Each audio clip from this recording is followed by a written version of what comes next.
Fait qu'aujourd'hui, à RPG Suicide, ou plutôt Jazette Suicide, on va parler des éléments de combat intéressants puis comment rendre ça un encounter plus que juste taper sur la tête de quelqu'un. Oh, une petite Jazette sur le sol, c'est bien. Salut Vince! Hey, c'est Guillaume. Salut les gens à la maison. Yes. Fait qu'aujourd'hui, à notre Jazette, on parle des encounters, mais comment faire ça intéressant? Hein? Puis comment utiliser les éléments qui sont simples par eux-mêmes, mais les mettre dans un contexte où la rencontre devient plus dangereuse et peut-être plus intéressante pour tes joueurs. Faut que tu penses plus que juste t'as combien d'AC? Ok, ouais, je fais ça. Ouais, non, c'est ça. Puis tu sais aussi juste essayer de dériver lentement du bon vieux tank and spank, là, l'ogre avec 80 points de vie, puis on verge dedans jusqu'à ce qu'il meure. Tu sais, parce que autant que ça fait tu sais, de temps en temps, c'est le fun d'avoir un truc comme ça au milieu de d'autres choses parce que ça donne de quoi pour que ton barbare verge dedans. Il faut que tu l'occupes, sinon il va tout péter. Ben, mais tu sais, en même temps, puis c'est le fun aussi. Tu sais, on parle de rencontres intéressantes, des choses comme ça, puis là, les joueurs de barbares vont me détester, là, mais tu sais, faut castrer le barbare, gang. Ah non! Faut le castrer. Faut faire hold person, par ta rage, va chier. Tu sais, c'est. Ah, non, mais ce que je veux dire, c'est. c'est chiant, ça. C'est comme ça. C'est les DM expérimentés qui savent pas comment gérer des barbares trop forts, là. Plantez-les quelque part pendant 2 rounds, ils pourront plus rien faire. Il va se Fait que- défâcher. Ben, il va se défâcher, il va falloir qu'il se fâche encore, puis il va juste bouffer ses rages. En tout cas, c'est tangente, là, j'ai l'air d'haïr les barbares, mais c'est vraiment le fun. C'est juste que quand t'es un nouveau DM, tu vas trouver qu'ils sont trop forts parce que tu les gères pas. Il y a une façon de les gérer, puis c'est de les garder sur place. Fait que, tu sais, juste quand on parle d'encounter intéressant, pour vrai, je veux dire, même, si tu tailors un peu, tu prépares ton encounter basé sur ton groupe. Parce que si tu mets toujours, tu sais, c'est un groupe avec le gros barbare, gros fighter, ranger, tu sais, gros dommage super rapide. Ben, il faut que pour rendre le jeu intéressant, il faut quand même un peu que tu bâtisses tes rencontres autour de ton groupe, sans nécessairement pointer quelqu'un du doigt puis faire lui, je vais le planter à cette fois-là. Ah, faut que tu le fasses des fois, je te dirais. De temps en temps, mais faut pas que Faut juste se remettre à sa place pour lui montrer c'est qui le boss. Ouais, c'est ça. Puis c'est surtout comme, tu sais, comme pour que tu les obliges à revisiter leur stratégie un petit peu. Ouais. C'est surtout ça pour tu sais, changer leur game un peu, parce qu'à un moment donné, justement, le groupe avec le gros tu sais, gros barbare, etc., si tu leur fais juste des gros monstres, ils vergent dedans, puis à un moment donné, ils en viennent à bout juste parce qu'ils sont assez haut niveau avec les bons stats, pas particulièrement palpitant, tu sais. Mais une fois de temps en temps, c'est le fun juste comme d'avoir un genre de ce qu'on appelle ça on peut appeler ça comme un gear check, là, tu sais, comme tu verges dedans puis tu le pètes, là. Ah, ça, c'est souvent quand C'était les aventuriers à acheter des nouveaux équipements. Comme moi, avec Orof, quand j'ai acheté une première spéciale, je me suis dit, j'ai hâte de l'utiliser, je te Yeah, dis. puis tu sais, c'est aussi quand tu pognes les gros levels puis de vouloir utiliser des nouvelles habilités, ça peut être une bonne place où mettre des encounters simples juste pour comme que les joueurs se sentent forts. Tu sais, ça c'est le fun à faire aussi, mais il y a moyen de rendre même ces combats-là quand même intéressants. On discutait juste avant de commencer, tu sais. Parce qu'on jase tout le temps. c'est- Ouais, ben c'est ça le problème, c'est qu'on jase beaucoup. Ben, en fait, c'est pas un problème, là, mais tu sais, mettons, tu fais un combat avec un ogre puis 4 gobelins. OK. Là, n'importe quel DM ferait comme, je vais mettre l'ogre là, les gobelins vont en arrière, ils vont tirer avec leurs arbalètes, leurs arcs, leurs affaires.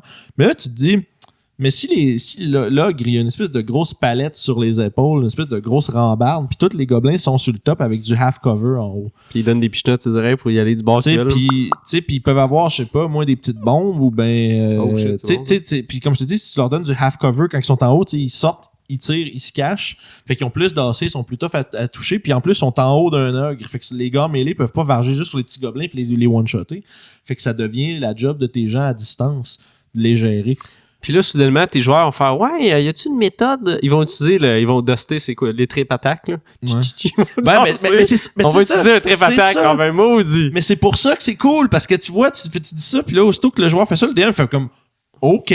Bon, Puis là, tu fais, OK, essaye de faire essaye de faire trébucher un ogre. Là, tu fais les jets, puis là, l'ogre, il roule de la merde, puis ton wizard qui a moins 2 de force, il fait comme, haha, natural 20. Puis là, c'est des histoires qui existent à cause de ça. Fait que, tu sais, mais, tu sais, c'est ça pareil. Fait que, tu sais, c'est que ça force tu viens de démontrer exactement juste en disant ça force les gens à faire, qu'est-ce que je peux, si je fais tomber gobelin à terre, c'est plus un problème. Ouais, qu'est-ce qui se passe? Fait que, tu sais, c'est le fun, ça, parce que, tu sais, là, t'es passé de, j'ai un ogre avec 4 gobelins en arrière, à, j'ai un ogre avec plein de gobelins au-dessus qui ont du cover, qui ont des armes spéciales pour gérer d'en haut, puis des trucs comme ça. Puis si t'as un groupe qui est principalement mêlé puis qui pense pas à faire ça, la solution, ça va être, on va bûcher dans l'ogre jusqu'à ce qu'il tombe, puis après, on va bûcher les gobelins.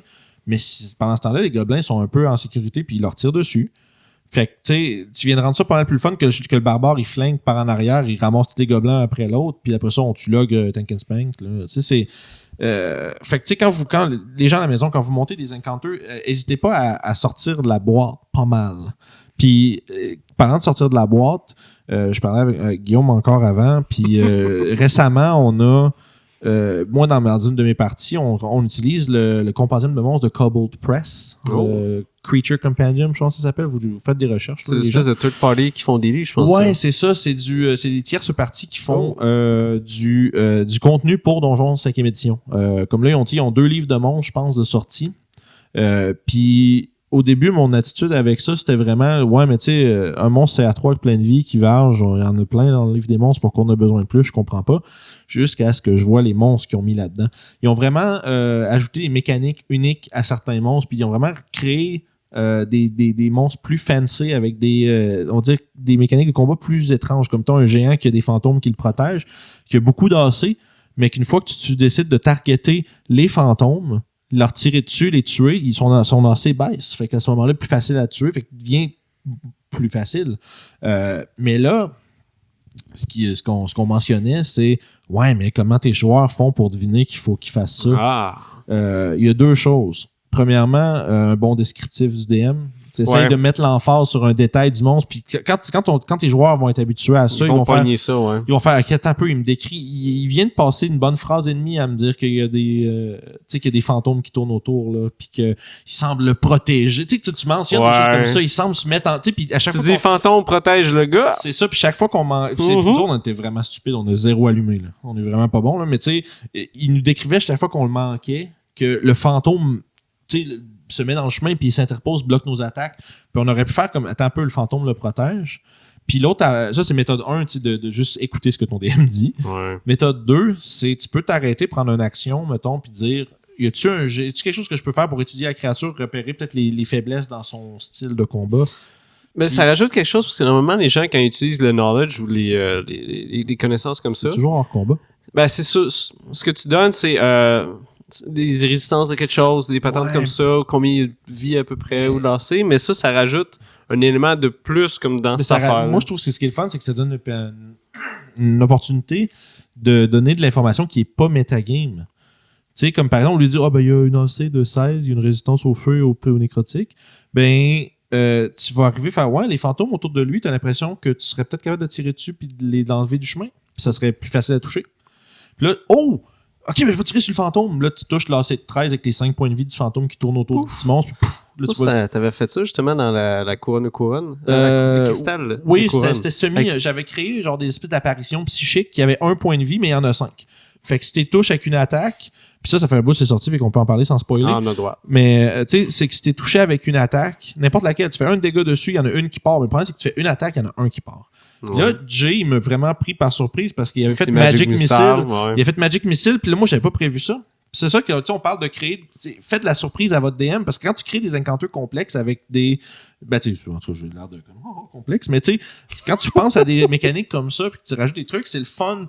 Puis tu sais, ça dépend de l'attitude que t'as, mais si t'as moi, je trouve une bonne attitude de DM, c'est le fun d'être surpris par ses joueurs. Comme quand Jay a tiré Magic Missile, j'ai tiré tout. J'ai fait, ben, ouais. Ça marche. J'ai fait, ben oui, regarde, j'ai donné, ça a été free, juste tout torché. Puis je suis comme, cool, tu sais. Puis après ça, ben, il t'allait aider les autres. Tu sais, c'est ce genre d'affaires-là. Puis tu sais, quand tes joueurs posent des questions, c'est comme d'autres, tu sais, Anthony, qu'on a eu sur nos Josette précédemment, c'est mon DM quand je suis joueur. Puis tu sais, il prend vraiment la peine de bien nous décrire comment on peut interagir avec les choses, sauf que souvent, ça va demander de faire des jets, puis c'est là que ça rend les jets arcane, nature, religion plus utiles au jeu, parce que sinon, c'est juste pendant que tu investigues, tu fais un jeu d'arcane pour trouver, tu sais, le nombre de fois qu'on a entendu la phrase, tu fais un jeu d'arcane, pour essayer de trouver c'est quoi le truc magique, tu sais, c'est comme, ouais, mais en combat, c'est cool, parce que là, tu sais, ça te force à prendre une action pour peut-être gagner de l'information, tu sais, puis les gens, le premier réflexe qu'ils ont, c'est de dire, ouais, mais je peux pas attaquer pendant que je fais ça, fait que je veux pas le faire. Puis c'est une bonus action, ça serait-tu plus mieux? Ça, c'est trop fort, ça. C'est parce que ça leur enlève pas grand-chose. Il y a bien des classes qui donnent ça. Il y a bien des classes qui ont pas besoin de leur bonus action autant que d'autres. Fait que je trouve que prendre l'action pour le faire, c'est vraiment tu prends une pause dans le combat pour analyser le monstre puis comprendre qu'est-ce qu'il fait.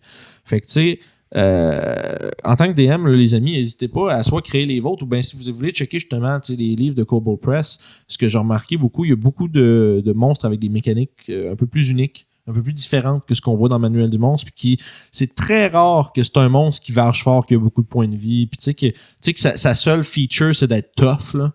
C'est comme, mettons, un ogre. Tu sais, un ogre, là, c'est R2, c'est plus bas level, mais ça reste quand même que c'est un gros sac de points de vie. C'est un sac de points de vie, là. C'est juste ça. Ben, je pense que juste aussi utiliser tes monstres qui sont intelligents de façon intelligente, ça change aussi toute ta dynamique de tout pis rien, là. C'est ça, si tu te rends compte que tes monstres peuvent passer à travers les murs, c'est à 3 ans, là. Tu sais, c'est à 3 ans, là. Laisse-les pas se faire juste varger dedans, là, à la volonté. Et puis aussi, je pense, n'hésitez pas à retraiter puis cacher vos monstres. T'sais, ils se battent de façon intelligente. Ils veulent pas mourir. Ouais, ben c'est ça, tu sais, puis utiliser la retraite, puis des fois peut-être faire un genre de double back parce qu'il retraite. Ouais, mais c'est ça. Les gobelins, c'est sûr que ça te fait ça. Ah, run away! Ils se poussent, puis après ça, pendant que ta défense est finie, tu te fais retirer encore. Fait que tu sais, ça va. Puis ultimement, là, dans vos games, là, tout le monde, quand vous allez faire des choses comme ça en tant que DM, puis en tant que joueur, quand vous allez les voir de votre DM, votre game va pogner une coche de plus. Je suis pas mal certain. Je pense que c'est pas fou de penser que à ce moment-là, il y a comme une espèce de coche qui s'installe, tu sais.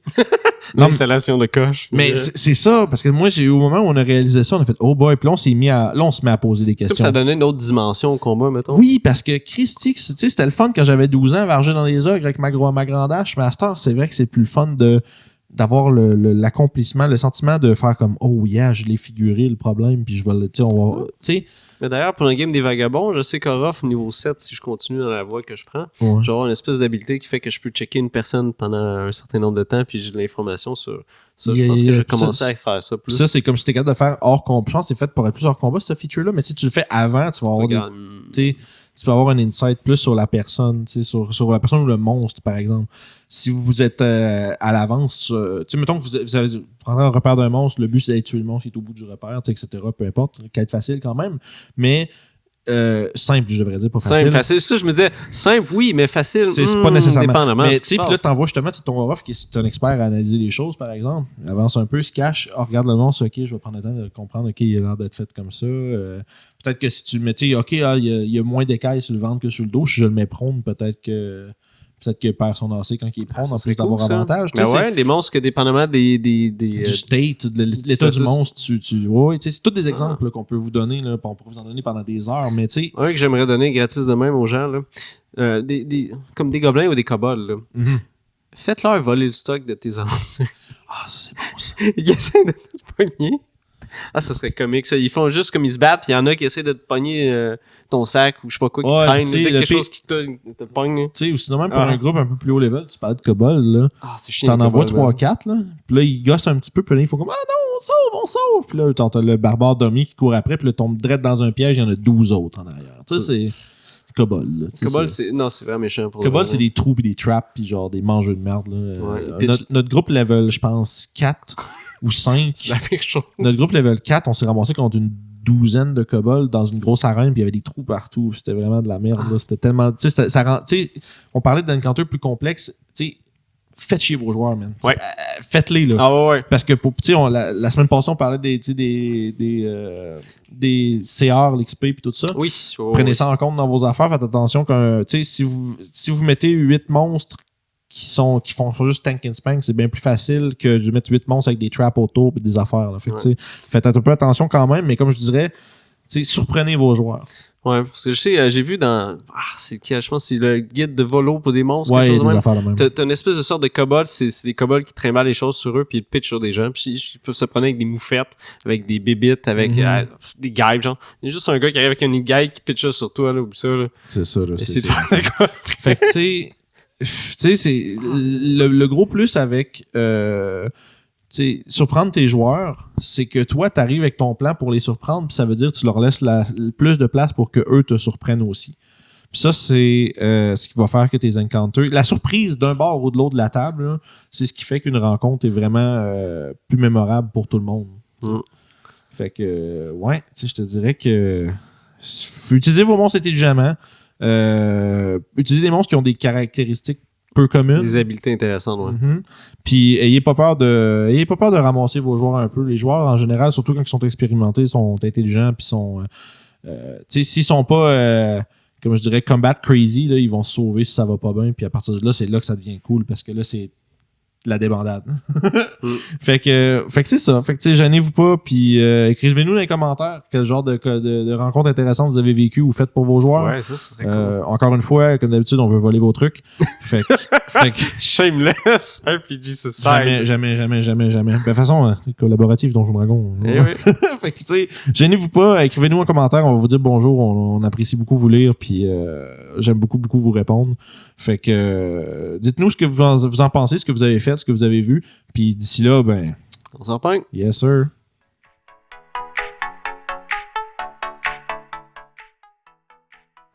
Alors, je dois être ici. On m'a demandé de dire il faut vous abonner, il y a un bouton ici.